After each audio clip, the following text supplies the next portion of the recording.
Hey, what's going on, everybody? How you doing? I'm Dr. Boyce Watkins from Your Black World and the Black Business School.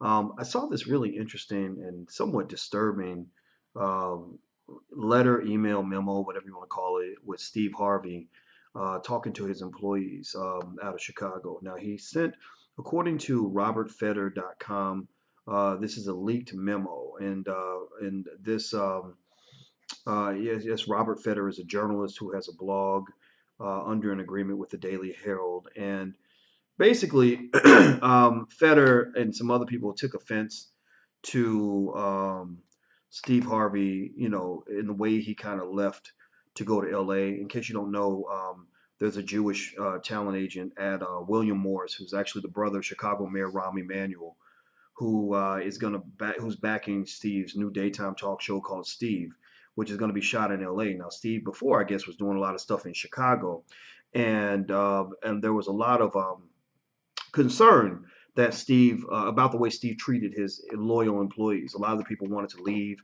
and go with Steve to LA.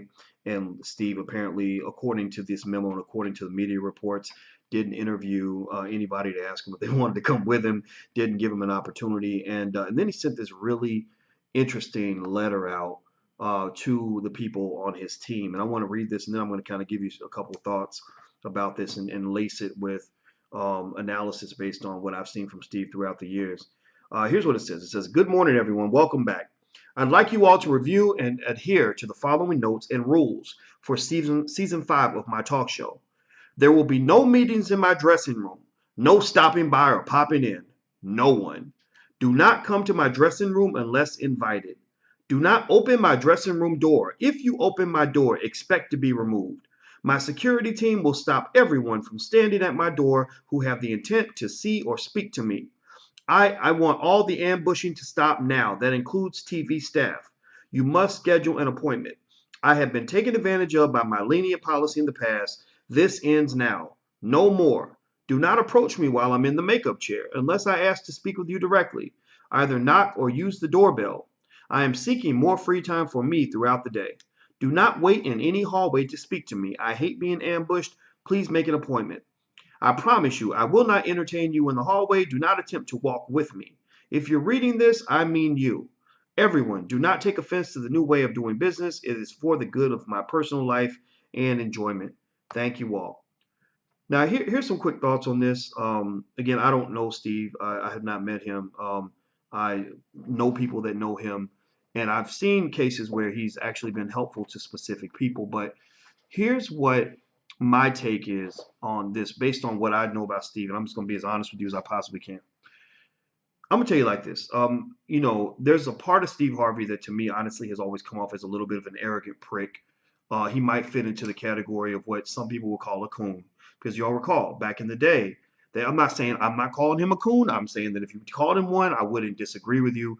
Because I remember that he did that one clip where he said, a white lady asked him, she said, "Well, what do we do when people bring up slavery?" And he said, "You just tell them, I don't care for slavery. I don't give a damn about slavery." And I was like, "You're a black man, bro. Like, what do you mean you don't give a damn about slavery? What's wrong with you? Like, slavery, you don't care that your great grandmother probably got raped 300 times before she died, at least. You don't care about your great grandfather's balls getting cut off and put in his mouth and hung from a tree after they burned him alive. That doesn't matter to you? That doesn't matter to you." A Jewish person, I bet if you went to his Jewish agent from William Morris, who's putting him out there in Hollywood, that's what these black Hollywood types do. They link up with somebody from the Jewish community who then hijacks them from their own community. They tell them implicitly and explicitly, look, the stuff that the niggas got going on ain't worth being a part of.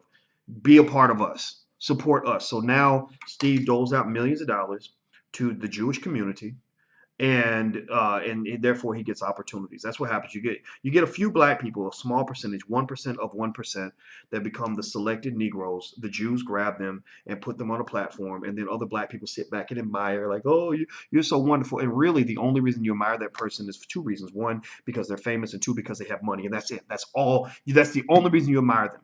If they did not have money and fame, you wouldn't care anything about them. You're hypnotized by the money and hypnotized by the fame to the point where you mistakenly believe that a person is a good human being because he's got some money in his pocket. Well, I'm here to tell you right now that that's bullshit. You need to let that go. We need a new paradigm of righteousness when it comes to who we respect and who we don't respect. Now, mind you, let me go back and let me just retrace my steps a little bit and say, I'm not saying Steve Harvey isn't a good person. I'm not saying Steve Harvey hasn't done good things for other people. I'm sure he has. I'm sure Steve to me, honestly, when I read this. Now I don't have a Steve Harvey life, but I do know what it's like to be ambushed in the hallway by people that want to talk to you. I do know what it's like to feel exploited because you're too nice and you talk to too many people. I do know what it's like for everybody that meets you to want something from you. I do know that. And so I look when I look at Steve and I try to understand his life, what I see is my life times 5. Steve is far more famous than I am. He's been famous far longer than I have been, and he makes a lot more money than me. So I try to take what I go through and multiply it and say, okay, he's going through a lot. When I'm reading this email, this letter, this memo, I'm seeing frustration. I'm seeing him as a person that's saying, I'm tired of being nice to people. I've been nice and people have been exploiting me and something bad may have happened. He's getting a little bit older, so maybe he's, the stress of it all is kind of having an effect on his health. I can understand that, and I think we should try to respect that. But I think that at the same time, there is a certain type of dignity that we expect from those who are in leadership positions. And I think that there's a variation in the level of dignity people maintain as they become famous. For example, another person who's equally famous to Steve, who's been famous longer than Steve, is a person like Louis Farrakhan. Now, Minister Farrakhan also has, he's not easily approachable. He's got security around him at all times. He's got protocols at all times. When you want to go see him, you got to set an appointment, get permission, go by security guards, wash your hands, take off your shoes, and all these other things, right? So all of that's there. But one thing I can say about a Farrakhan is that he's not a prick about it. He's very gracious and kind to people once they kind of come into that space. Barack Obama, same thing. You really will never see a memo from Barack saying, do not approach me. I'm not approachable, blah, blah, blah, blah. He wouldn't do that. Because even though he may feel the same pressures that a Steve feels about, people coming up to him and stuff like that, he's not going to ever feel or behave in a way that signifies that he thinks he's better than other people. And that gets to my point.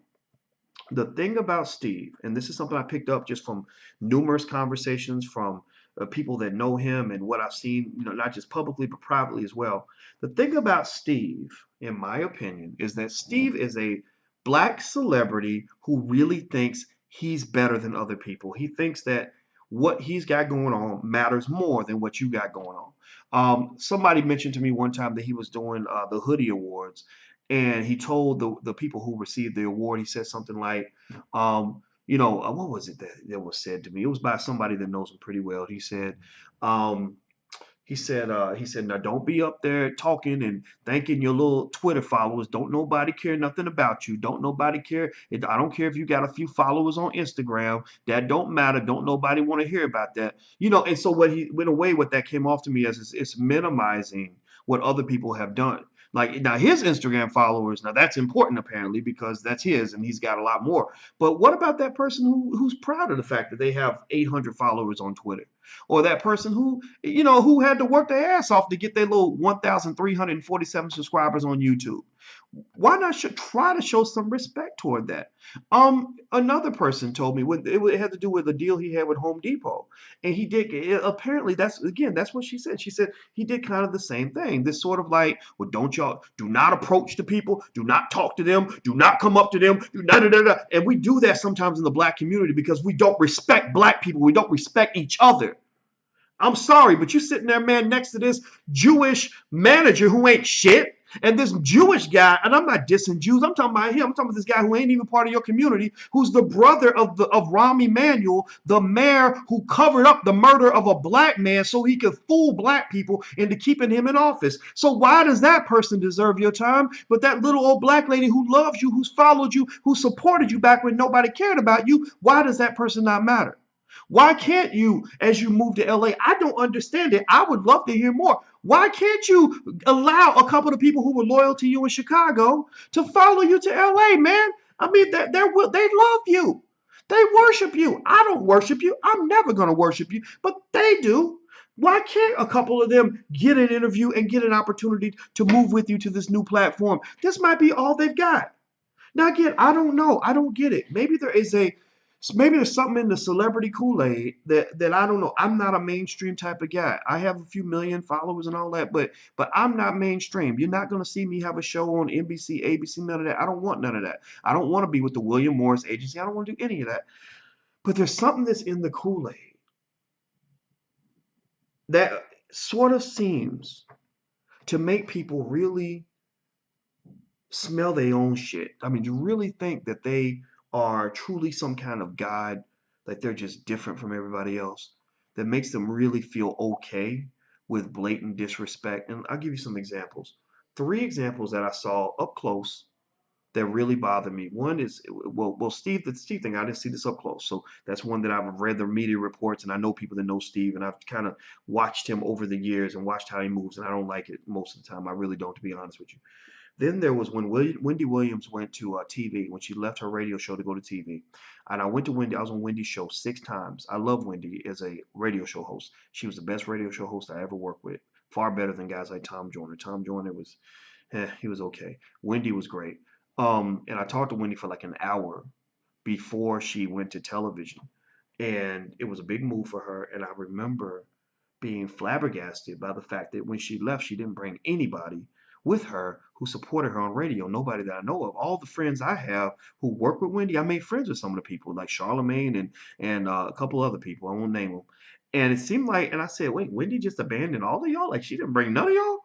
And that just was weird to me. I don't know. I'd love to hear them explain that to me, like why you would chop off the people that built you up. You know, makes me think about if you listen to hip hop, there's that song by E40 and Yo Gotti where he says Yo Gotti he talks with like heavy ebonics, but he said when you come up, don't forget about your dog. That's law. You know, and basically saying that's law. Like don't forget about the people that built you, man. Like these people got you to where you are. I cannot imagine. I mean, my guy, if I ever got something, on a different level, if I went to billionaire status and went out to LA and did something on a big level and I left behind everybody who built me, I deserve to get kicked in the forehead. I deserve to get my ass beat at that point because I can't imagine that. I don't know what's in the Kool-Aid. What are those white folks putting in your drink that's making you drop all the people that built you up? It doesn't make sense. Third time I saw it was Al Sharpton. When Al Sharpton went and got that little show at MSNBC when the Democrats were and the Democratic Party was kind of hooking him up to go out and get black people to pretty much do whatever they told him to do. The MSNBC, I believe, was kind of in on the fix. I believe it was all sort of a grand conspiracy to say, let's control the minds of black people. We're going to put Sharpton on the air. And you notice that when Obama was out, they reduced Sharpton's show to just a weekend show. I don't even know if he's still on it anymore. But when he left radio to go to MSNBC, I knew people on his radio show. And I was like, well, did he give y'all a job? Like, y'all can get the hookup now, right? And one lady was like, no, he hasn't mentioned it. And I don't understand it. I just don't get it. So when I see this thing with Steve Harvey in this memo, I see a person who see what people don't. A lot of people who've never experienced celebrity don't understand. And again, I've been a like I'm a baby celebrity, and I've been around major celebrities, and I've seen there's a lot of pressure there. A lot of people don't get that. Like they think that when you become famous or whatever, that you can just do whatever you did when you weren't, and that's just not true. It's just too hard. There's too many people, too many vultures, and I've experienced some of them just enough to know what it's like. So I think that memo reflected frustration, but what I think is kind of unclassy about it all is sort of publicly stating this to the point where people feel incredibly disrespected. Like if you're Steve Harvey and you want more privacy, then you whisper to your security guard, "Hey man, don't let nobody in here when I'm in the dressing room, man. It drives me crazy. It's gonna stress me out." So you have the security guard out front. People try to bombard you. No, I'm sorry, Mr. Harvey's not taking any guests right now. People say, okay, no problem, right? You're walking down the hall. You don't want to be ambushed when you're walking down the hall. Well, then you surround. You have a couple people next to you, or have them take you around back or whatever, so that you don't have to deal with all of that. And then if somebody does catch you and talks to you, you can talk to them for a second, and then you kind of say, "Oh, I'm sorry, I got to go now," and you go on stage and do what you got to do. Like I think that there are classier ways to handle it, and I think Farrakhan has it right. Because remember, if you talk about approachability, I would say that Farrakhan is less approachable than Harvey in the sense that he's got actual security guards who will jack you up and kill you if you try to get too close to the minister without permission. But at the same time, you can walk softly but carry the big stick. You don't have to go and say things that are going to make people feel tiny, make them feel insignificant, make them feel disrespected. So I think this memo was ridiculous. This memo is crazy. It makes you look stupid. It's not whoever wrote it. Maybe you didn't write it. Whoever wrote it, you need to deal with them. And I think you got to also make sure you never forget. You don't make $100 million or $50 million a year or whatever without the people that support you. I mean, if they don't support you, then you have nothing. So they are effectively your boss. You are their employee. You work for them. And I think that it seems that some celebrities kind of forget that. I've even seen some people who are so famous that when they do a speaking engagement, they will. And I've seen this before because I've actually been asked to replace speakers before who would do things like book a speech like 3 months in advance and then let the people would spend a year planning this event, and then 2 days before the event they would call and say, "Oh, I can't make it. I'm not coming. I gotta.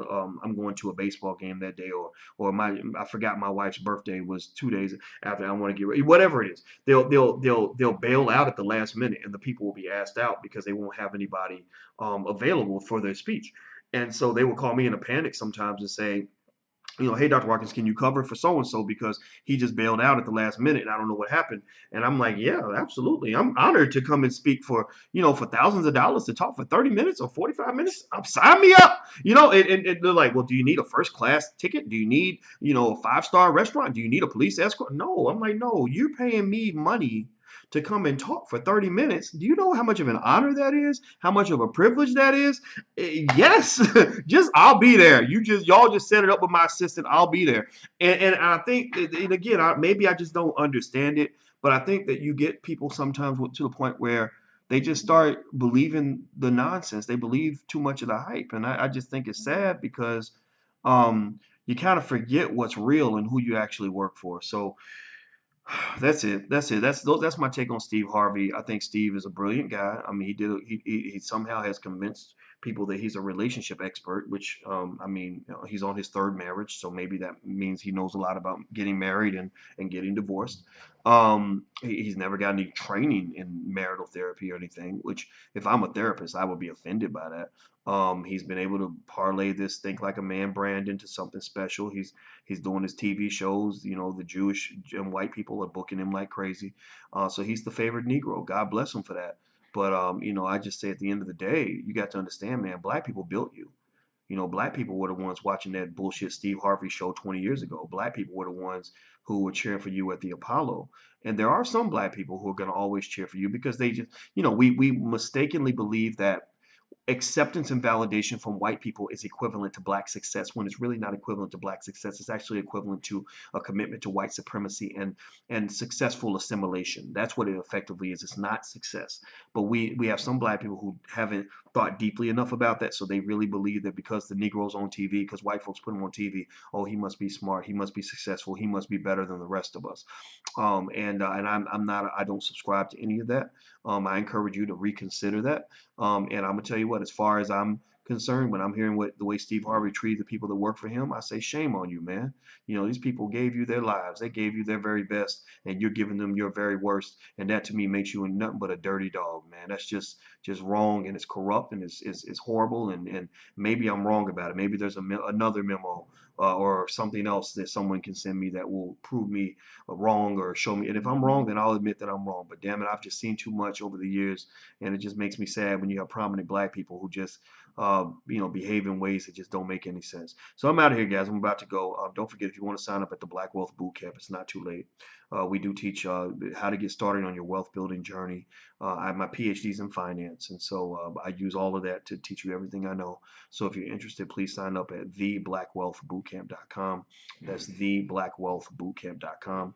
Also, if you want a free e-copy of my book, It Takes a Village to Raise the Bar, please sign up at drboycewatkins.net. That's drboycewatkins.net. So I'm out of here, guys. Have an awesome day. Talk to you soon. Peace.